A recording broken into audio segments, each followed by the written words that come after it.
Now, if there's one thing that brings us motorcyclists together, it's surely the diversity of the different types of motorcycles that we love and we believe are icons.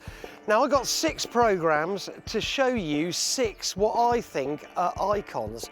Well, how do I choose those and where do I get them from? I know, my shed.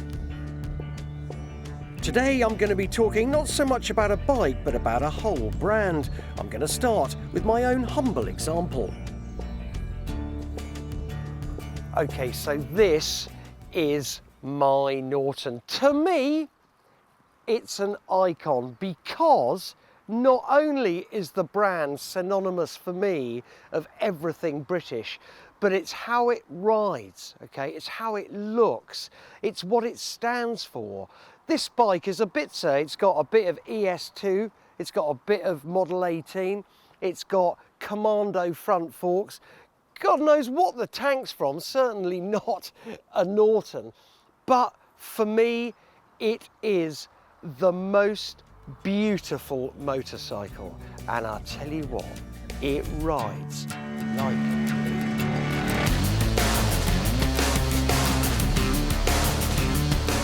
This is just a perfect example of a vintage British bike. It looks fantastic, sounds great, and it's still fast enough to keep up with modern traffic. Unlike some bikes of its era, it's hugely reliable, and though it's only worth 3 or 4 grand, I wouldn't sell it for 10. But I think that's enough about why I think this particular bike, for me, is an icon. But to find out more about the brand, a couple of months ago I went up to the Isle of Man for the Classic TT, where everything was all Norton. The Classic TT takes place a couple of months after the main bash, showcasing the iconic bikes that made the race so famous. Norton's history is intrinsically linked to the island, so fittingly they've laid on a fabulous array of events and exhibitions devoted to one of Britain's most iconic brands. There are Norton bikes from every era, including the first ever Norton, 142cc Enerjet from 1902, which my old mate George Cohen shows me around. It's basically a bicycle. Yeah, like an auto cycle, really. Although this little gearbox, 2-speed gearbox, probably was put on in about 1905, 1906. It wouldn't have been there in 1902. But otherwise, the thing is just like a tradesman's bicycle. Now look, Norton started life, obviously, with this actual motorcycle in 1902, but they did win the first ever TT in 1907, and there's a replica that you built, right? I did indeed. Over here. Come on, George. Right. This is a replica of the twin-cylinder model on which Rem Fowler won the first ever Isle of Man TT. It was a beast to ride, no clutch, a hand pump to distribute the oil, and virtually no brakes at all. Nevertheless, Fowler managed to put in lap times of up to 42 miles an hour. On the mainland in Britain, there was still a 5 mile per hour overall speed limit. Was there? Is that why it moved to here? No, that's why it moved to here, and the residents in the Isle of Man welcomed them.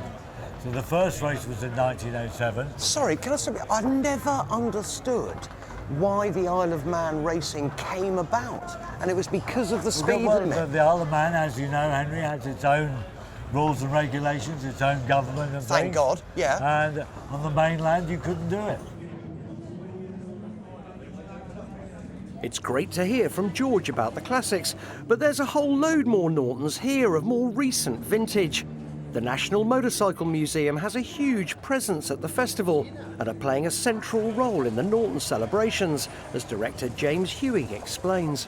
We've brought a Norton from every decade, including all the Works rotaries in the collection. We've bought 16 Works rotary Nortons as well. We've bought the pre-production prototype, we've bought the prototype race bike, and then all the famous black and gold bikes, plus the latter Duckham's QXR bikes. So all that really successful era in British racing when the Nortons were so dominant.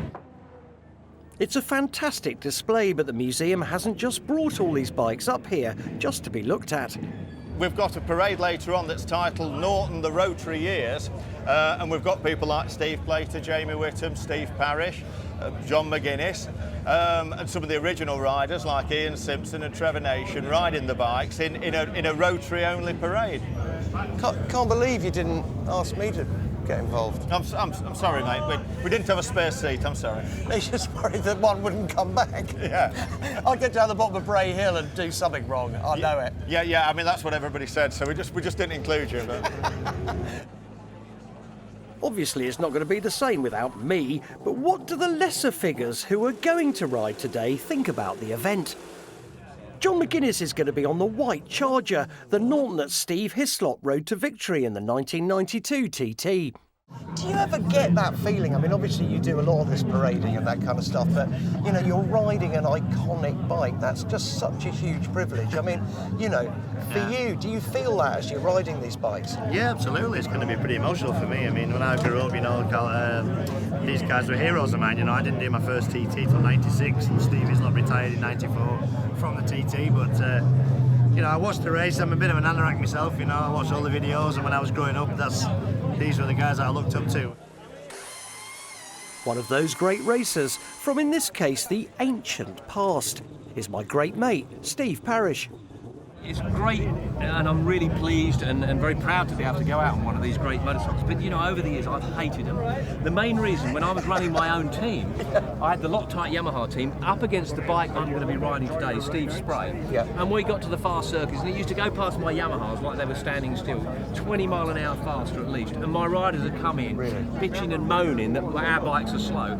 I admire them as well. Don't put it into a hedge though, just No, because I out of won't, spite. I won't do that. Just to get your own back at the end of the day. No, I won't do that. But we are having a little bet as to how many come back, actually. Whether Steve and the others make it all the way back without a tow truck remains to be seen.